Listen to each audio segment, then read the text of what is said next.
Everyone, this is Andrew from Private Investigator Advice, and this is going to be a new segment. It's going to be a video only segment, and this is going to be in relation to technology. So this podcast, we used to call it a Tech Tuesday.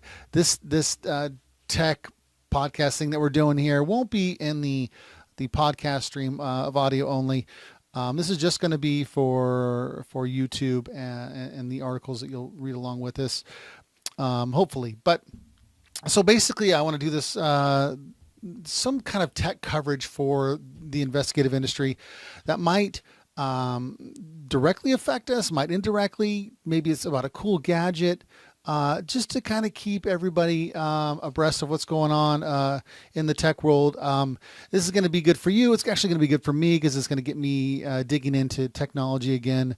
I'm not like a technology super fan, but I like to be educated, and I want to share that kind of stuff with you guys too. So the first story is the future of Nissan vehicles. They're building some technology to help read a driver's mind. So I guess recently Nissan went to CES. That's a consumer electronics show. And they have this device that measures brain waves and transmits the information to steering, acceleration, and the braking system. So it can begin responding to those movements, whatever you're doing, and just a little bit faster. And this doesn't mean the car is gonna take over the system or anything like that, but this technology can speed up the movements almost to about a half a second faster. And so I guess what their plan is to also implement this into their fully autonomous vehicle, which they plan on putting out in 2022. And they hope that this technology can, in these autonomous vehicles, when you're in them, sense when there's some discomfort, and they can make adjustments in the driving habits of the vehicle to accommodate you. Anyways, and so they also say that their fully autonomous vehicles will be able to be manually driven as well, which is good. So what does this mean for private investigators? I just, for anybody, it's going to make them a better driver.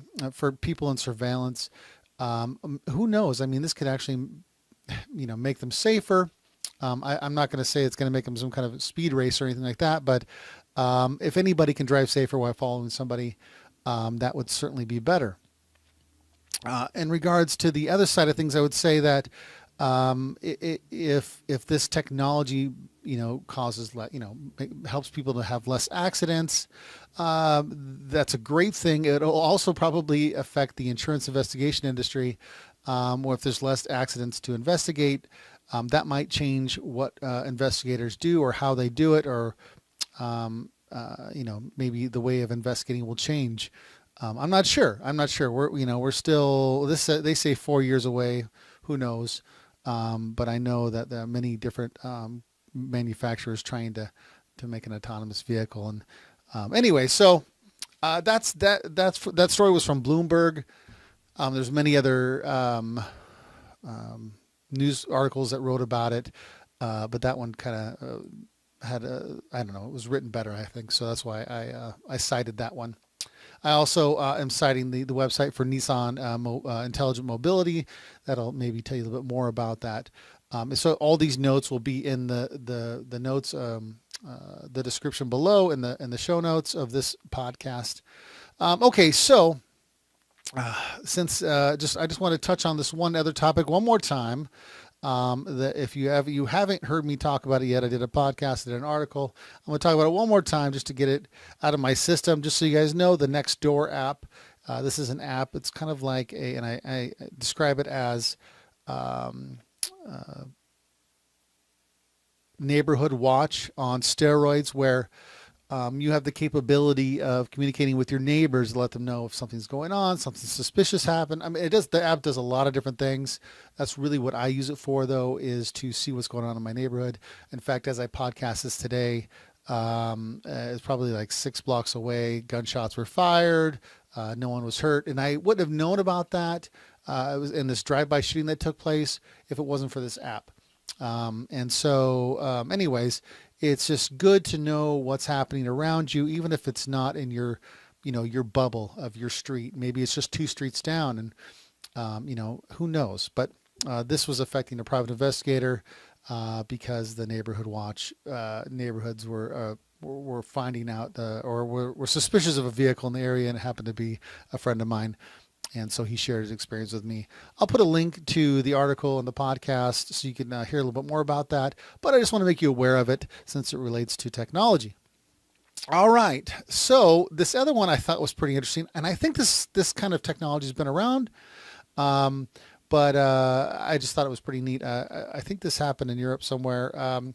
So insurance fraud was determined with the use of a telematic box. This was reported by the Telegraph. And I, as much as I want to talk about the fraud involved, I really want to kind of focus on the technology. But anyways, this company is called Insure the Box. It's an insurance company. What they do is if you're insured by them, they put a small box on your vehicle, and they don't describe it like this, but it reminds me of like a GPS device. Anyways, they put this box on your device, and the vehicle can track, basically everything. But the things that they said they're focused on is the time of day or night that someone drives, the speed that someone drives on different roads, if someone brakes or accelerates quickly, if the driver takes breaks during long trips, how many miles is being driven. They can actually, this device can help obviously find a vehicle if it's stolen, and it can alert the insurance company if there's an accident. So the way they pitch this to consumers of their insurance is, look, we're not going to just judge you on your claim history or the lack thereof, or if you have too many. We want to judge you on how you drive. Because some younger drivers don't have a claim history, right? They just become drivers. And so that's how they pitch this. They also call it people who don't have, have some driving experience but don't have any claims, they call it a no claim discount. So anyways, that's this device. And so what I read in the Telegraph was 2 individuals were involved in an accident. The claims were totaling 90,000 euros. But there was a box on one of the vehicles from Insure the Box. Now, what was interesting is the crash data recorded on the telematics box, this box on one of those vehicles, did not match. The information did not match with the accident that they claimed happened. So eventually, the driver of the vehicle that had the box, he came clean and said he lied about it, and said that his passenger told him to hit the other car. But I guess when it went to court, the judge had determined that both drivers knew each other, basically everything was fraudulent. It was all planned. So obviously that's a win for an insurance investigation. And catching some fraud. So what does that mean for investigators? I don't know that it means as much for investigators as it is for the insurance. I mean, the insurance company, if they can determine this themselves, they might not have a need for investigators in finding this fraud. It might eliminate the need for a lot of different types of investigators. I don't like to even say that. Hopefully, this type of technology can adapt to us, and we can somehow find our way in this technology and be an asset through it. I don't know how that's going to play out or how it's playing out, but it's definitely something to think about. But it's definitely a great way to determine fraud. I think in this story, when you read it, it talks about how the box also determined that this driver had a couple other small accidents before this planned accident. So that was fascinating. So anyways, I would definitely check out this article. I think it's kind of, for me, just a consumer, an investigator, I think it's kind of like they're pitching this product to consumers as, hey, we're going to lower your insurance rates, but in reality, it's a fraud prevention thing, in my opinion. And I mean, obviously, I don't know firsthand. I'm not a customer of Insure the Box, but I think it's just a way for them to save more money, um, and obviously deter fraud. So I would definitely check that out. Very interesting, the whole technology. And again, I know it's probably been around for a while, but it was just neat to see, an article where it all kind of came together and caught the fraud. And of course, you can see that article too on the Telegraph.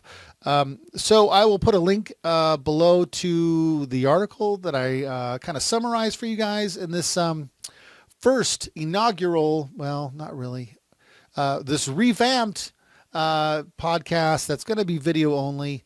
This is for you guys just to kind of keep keep up with things.